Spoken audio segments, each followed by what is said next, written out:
Hello everyone, my name is Ratanasimanon. Today I will present our study on physical properties of multiple preheated restorative resin composites for cementation.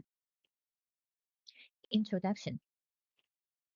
Resin composites are among the most widely used restorative materials in contemporary dentistry. There has been ongoing interest in strategies that can reduce viscosity while maintaining desirable mechanical properties. One approach to reduce the viscosity of highly filled resin composites is preheating. Preheated resin composites have recently been used as lutein agent for bonding indirect restoration. Clinically, preheating can be done using either the original syringe or individual compounds, depending on the protocol and clinician preference.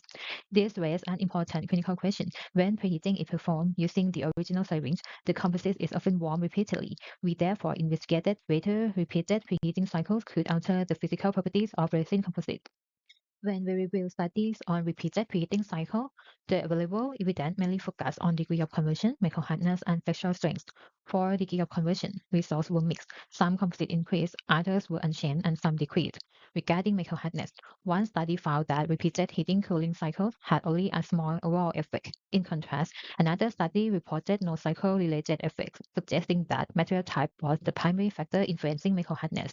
Finally, regarding flexural strength, the evidence is also inconsistent. One study reported that increasing the number of preheating cycles led to a reduction in flexural strength. Another study found that repeated preheating had no significant effect on the flexural strength. Based on this review, a clear knowledge gap becomes evident. Could repeated preheating cycles alter the physical properties of the resin composites and consequently affect its clinical performance? The available evidence on multiple preheating is still limited. Therefore, this gap led to the following research objectives. The objective of this study was to investigate the effects of multiple preheating cycles on the microhardness and flexural strength of two resin composites. Material and method. In this study, we used two restorative resin composites, Filtex C350XT, a nanofield resin composite, and Filtex C250, a microhybrid resin composite. Their composition are shown on this slide.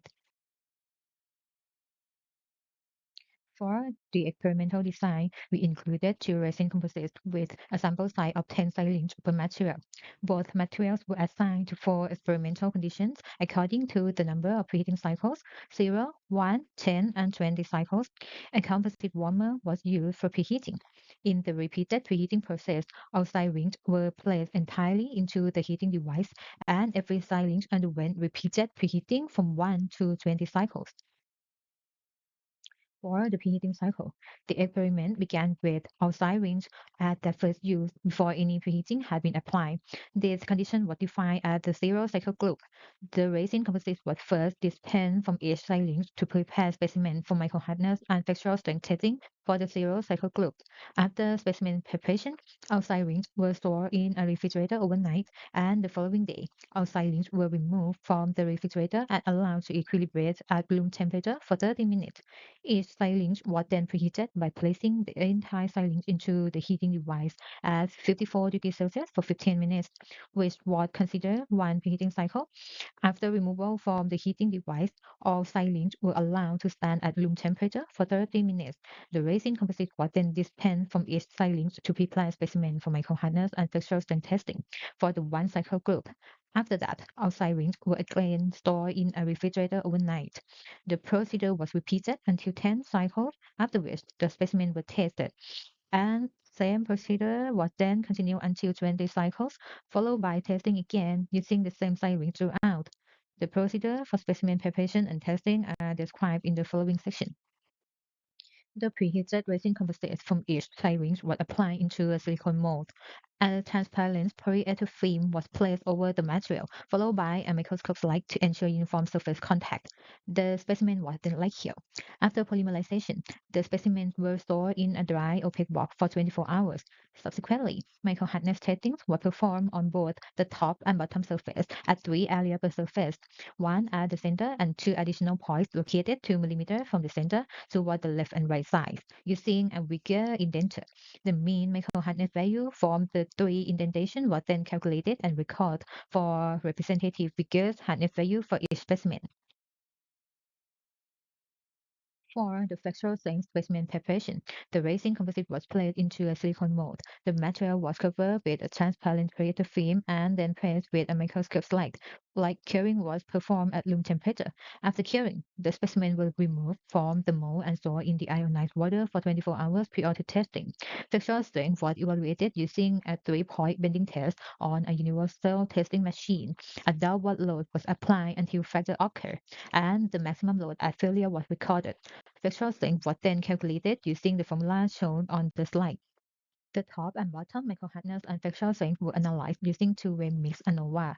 Mostly tests were used to assess the assumption of sphericity. When violated, greenhouse Geyser collection were applied. For significant main or interaction effects, post hoc comparison within preheating cycle were performed using Bonferroni adjusted pairwise comparison. Results and discussion. At the top surface, the number of heating cycles significantly affected microhardness. However, the racing complete type had no significant effect, and no significant interaction between preheating cycles and racing complete type were detected. At the bottom surface, both the number of preheating cycles and the racing composite type significantly affected microhardness, and a significant interaction between these factors was also found. At the top surface for C3508T, microhardness increased from 0 to 10 cycles. Both the 1 and 10 cycle groups were significantly higher than the 0 cycle. However, the microhardness at 20 cycles showed a slight decrease, but it was not significantly different from 0 cycles. For C250, microhardness showed a slight increasing trend after preheating. However, only the 10 cycles was significantly higher than the 0 cycles, while the other group didn't differ significantly. At the bottom surface, for C3508T, no significant difference were observed between any preheating cycle group and the zero cycle group.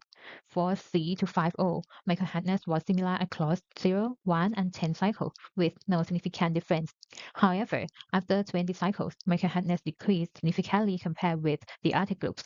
This finding may be interpreted to suggest that the reduced microhardness at the bottom surface may, at least in part, be associated with a decrease in the degree of conversion.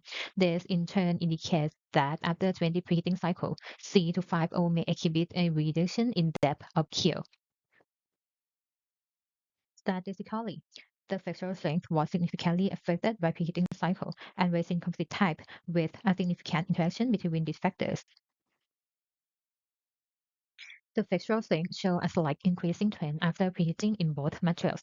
For C508T, flexural strength increased after 1, 10, and 20 preheating cycles compared with 0 cycles.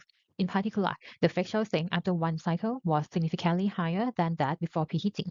However, after 10 and 20 cycles, flexural strength decreased compared with one cycle. Nevertheless, no significant difference were observed among 1, 10, and 20 cycles, although the flexural strength at 10 and 20 cycles remained higher than that at 0 cycles. This difference was not statistically significant. For C250, the flexural strength increased slightly after one preheating cycle compared with 0 cycles, but the difference was not statistically significant. After 10 and 20 cycles, the flexural strength decreased slightly compared with one cycle.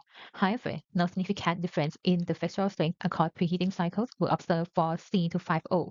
These results align with previous reports, indicating that repeated preheating doesn't significantly affect flexural strength in resin composites. Additionally, fillers are the principal component contributing to the microhardness and flexural strength of resin composites. The measured microhardness value will likely influenced predominantly by the filler phase because both materials contain more than 60 volume% filler. Likewise, fillers are considered major contributors to the flexural strength of these materials. Although preheating at 54 degrees Celsius may affect certain monomers, the inorganic fillers are unlikely to be affected by this temperature. As a result, the filler particles likely remain stable, which may explain why the microhardness and flexural strength remain relatively unchanged. Within the limitation of their study, it can be concluded that repeated heating and cooling for up to 10 and 20 cycles didn't adversely affect the microhardness or flexural strength of either material, except for the bottom surface microhardness of C250, which show a slight decrease at 20 cycles compared with the control group. Clinically, caution should be taken when using C250 as its depth of cure decrease after 20 preheating cycles. Thank you for your attention.